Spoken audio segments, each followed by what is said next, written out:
The Queen's Gambit is a Netflix miniseries which came out on 23rd October, and I saw it yesterday.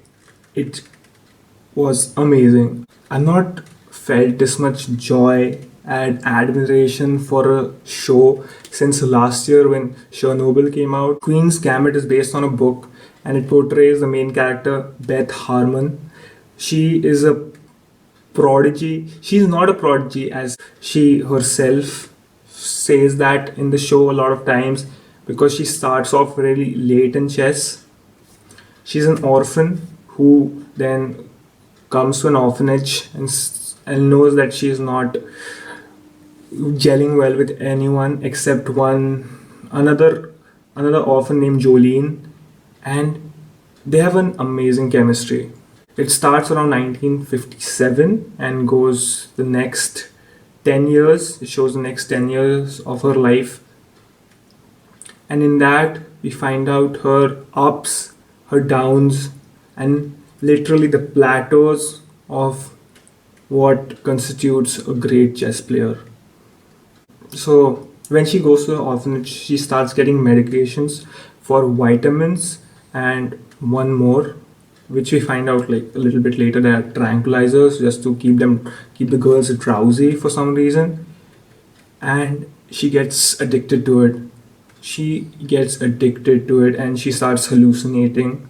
And with that, she finds a janitor who she tries to befriend, and he teaches her chess slowly and surely and slowly and surely. But as herself doesn't have a chessboard, she saves those tranquilizer pills and takes them at night and then hallucinates chessboards on her ceiling and just does and just is just like laying awake at night looking at the ceiling and just visualizing moves, visualizing everything, and it's just like so fast. It is done so well. So Beth, as she's just like 8 years old and then becomes addicted to tranquilizers, once when the state just stops the use of just tells them not to use and not to give tranquilizer to little girls or like anyone, she withdraws really bad, and we see it in her whole life. She just starts and stops using it. She's abusing drugs, she's abusing alcohol, she's smoking, she's getting high. She's taking all of it. As she tells ahead, she needs to be drugged so her head is cloudy and her mind is cloudy, so she can just give aggressive moves to her opponent. So she leaves him, mostly him. They're like 99% of only male chess players during that time, and she just leaves every one of them flummoxed, and they're just crying there. They don't offer their handshake at the end of the match, and it is really fun to watch. And the show is just like paced so well. We start with seeing a lot of chess being played and just like moves, and then it just stops, and we know she's getting really good when the match just stops, and we see the aftermath or the before, how she's just so smug, and the aftermath when she just destroys that person and she's just like walking out. Everybody storms to her for autographs and everything. And everything is new to her because she's not used to this. She has a great dynamic with her mother. There's just like so much. There's like so much in this show, but also so little. And it is portrayed so well by every one of the actors. Anya Taylor-Joy plays Beth, and she portrays it brilliantly. She portrays her from a teenager to, I think, when she's about 20, 21.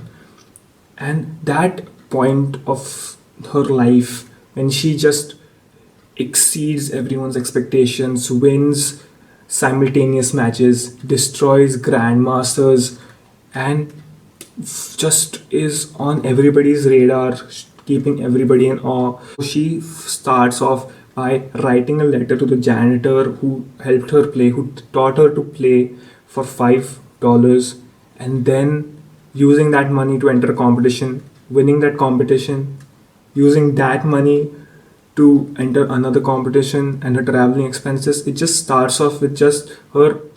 They're great characters. There is Dudley from the Harry Potter saga, who's playing another Grandmaster, the first Grandmaster. She fights because they're literally fighting on a chessboard.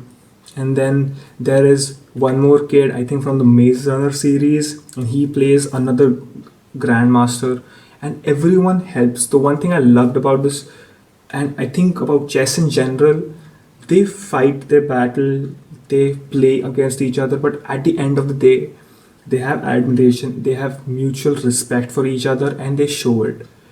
The main opponent or the villain, I won't even call him a villain, the main antagonist of the series is Borgov. He's a Russian grandmaster playing since he was 4 years old. He's been playing for 30 years now. And he scares Beth. He literally scares her so bad. She can't look him in the eye.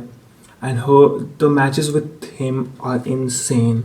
You see her evolving. There's a scenario in the last episode, I guess, in which it just reminds me of the Chak De India scene in which Shah Rukh Khan comes up and says, Ye 70 minute. Like these 70 minutes, nobody can take it from you, nobody can give you back, and so you just have to leave it on the floor. She gets it. As it is based during that time period, the Cold War was at its height. Anything between Americans and the Soviets was literally a war, and they went down. This was amazing, and you find out how chess has evolved. And it just like starts with her playing chess for her own sake, and then it just changes. She wants money, she wants power, she wants respect, she wants to be the greatest champion ever. And there is a rise, there is a fall, but the one thing that stays constant is her love for chess, and it stays everywhere. So the Queen's Gambit gets my wholehearted recommendation. I loved every minute of it. I wanted more episodes. I want a season 2. Watch it. If you have already watched it, just tell me in the comments below, and I will see you guys in the next one. Cheers. But this was perfect. I loved the Queen's Gambit.